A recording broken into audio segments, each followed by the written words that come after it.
Alrighty, what is going on, you guys? This is your boy the Death Smasher, and welcome back to yet another Bleach Brave Souls video. And today, we finally have news in regards to the new difficult quest that is going to be dropping this late June, which is the Limit Breaker quest, which is going to allow us to farm up some Transcendence points to use on our 5/5 characters to reroll for the extra stat boost slot. And I'm not gonna lie, what I've peeked into this is actually quite interesting and has me very intrigued. So let's just go ahead and get started and read this, and we'll break down everything. The new Limit Breaker quest will be added with the version 15.0 update. We're adding the new Limit Breaker quest, a high difficulty one-player quest that challenges you to conquer as many as you can of an endless series of stages. I like this. I already am liking how they're advertising the game mode, and just the fact that you can use anyone you like, it's great. It costs no soul tickets, which is fantastic, to attempt the Limit Breaker quest, so you can play it as many times as you like. Put your strongest favorite characters in a team and see how many stages they can make it through. So, obviously, you know what this means. Bring your best max transcendent characters that you have in the game and see how far you can actually beat the quest, which I like it. It's fine.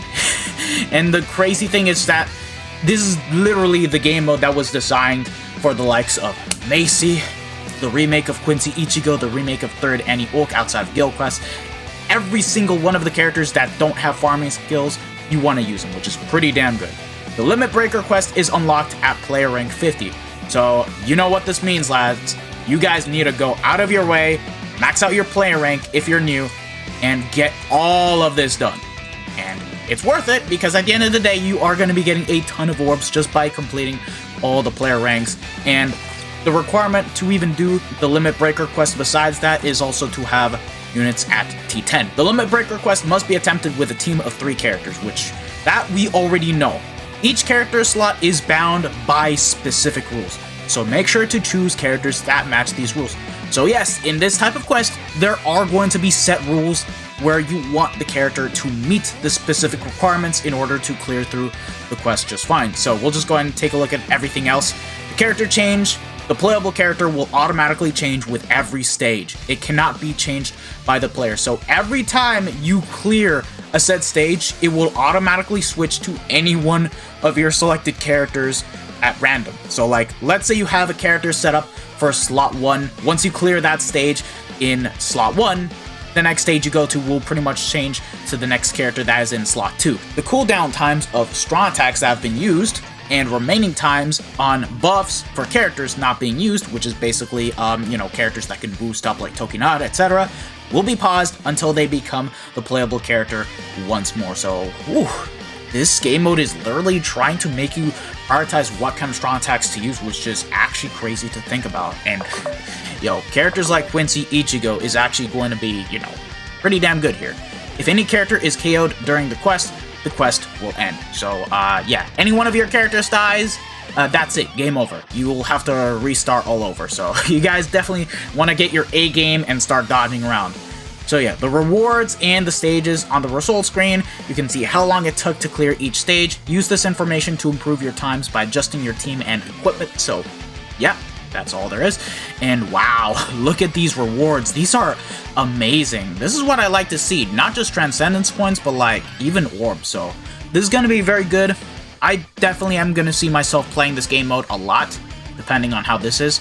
But rewards such as Transcendence points and Spirit Orbs can be acquired from related orders. There is a limit on the amount of rewards attainable from orders by clearing stages. However, you can earn a badge to display on the My Status screen showing how many stages you have cleared in one attempt.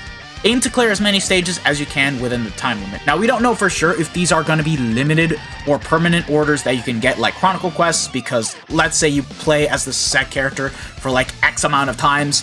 Obviously, there's literally that kind of order in Chronicle Quest, and that's it.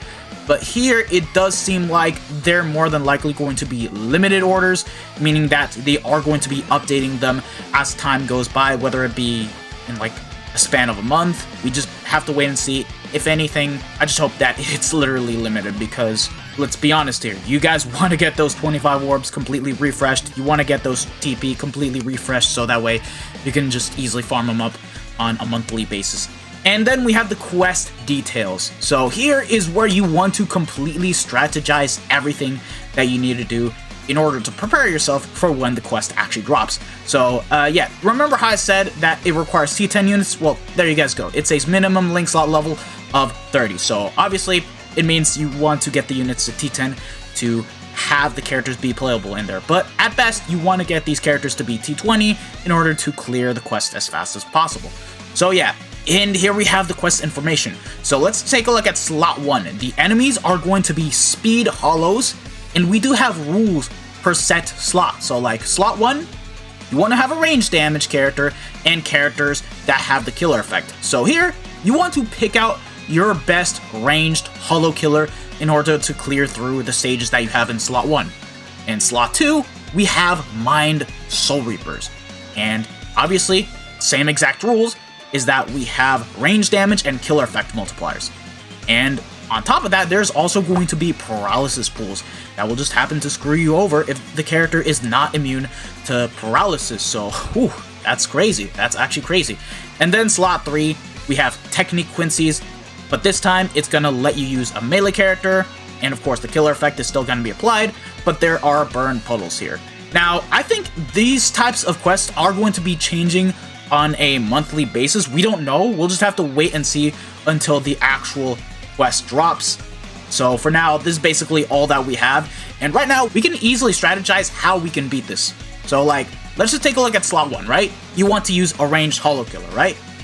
Well, let's just dive on into the album and see who we have at our disposal that is actually going to be very good. Now, if we look at the overall list of characters that are ranged and have Hollow Killer that are techniques, so that way you have typing advantage at all times and be able to do the best amount of damage, your only best options, sadly, have to pretty much be the renewed version of Quincy Ichigo and Roka, as you guys can see right here. You do not want to use any of these other characters, even though I do consider Nemu being very good. It's just her not having guard break is actually going to slow her down a lot in quests, and most of these characters aren't even good. So you want to take advantage of these characters if you have them, get them done, link level them up to T20, max out their SP, and you'll be able to get through just fine. Like, this type of slot 1 quest was designed for the renewed version of Quincy Ichigo, and you can make use of that. But thankfully, they didn't specify any rules where you need to have typing advantage to get more damage. So the good thing about this is that you don't necessarily need a technique hollow killer. Just have any ranged hollow killer that isn't a power character. Any of the characters that aren't power, you're going to be able to get through it just fine. So who do we have that is actually good to use that isn't technique? We have Ulquiorra, which is going to be fantastic, and I happen to have him max transcended, so I'm definitely going to have a very good time trying to play through this quest just fine. So yeah, he's definitely going to be usable. Mano Orihime, to some extent, sadly, she is going to be having a hard time clearing through as fast because of the long cooldown on that second Tron attack and her SA1 not being as ideal. And, wow, never mind. I never thought it would be this kind of mid. You can definitely make use of 5th Anniversary Byakuya if he's max transcended, but he's not going to be the greatest since his kit for the most part sucks. The only thing that is carrying him is the SA2. So yeah, pretty much your best options for ranged hollow is going to be Quincy Ichigo, Roka, and Ulquiorra. Well, it's crazy that I'm actually recommending Roka just because she's literally one of the better ranged hollow killers that we have in the game. Wow, it's crazy to even think about. Now, as for slot 2, it's gonna make you use a ranged Soul Reaper killer. And thankfully, yo, this was designed for none other than 6th Anniversary Aizen.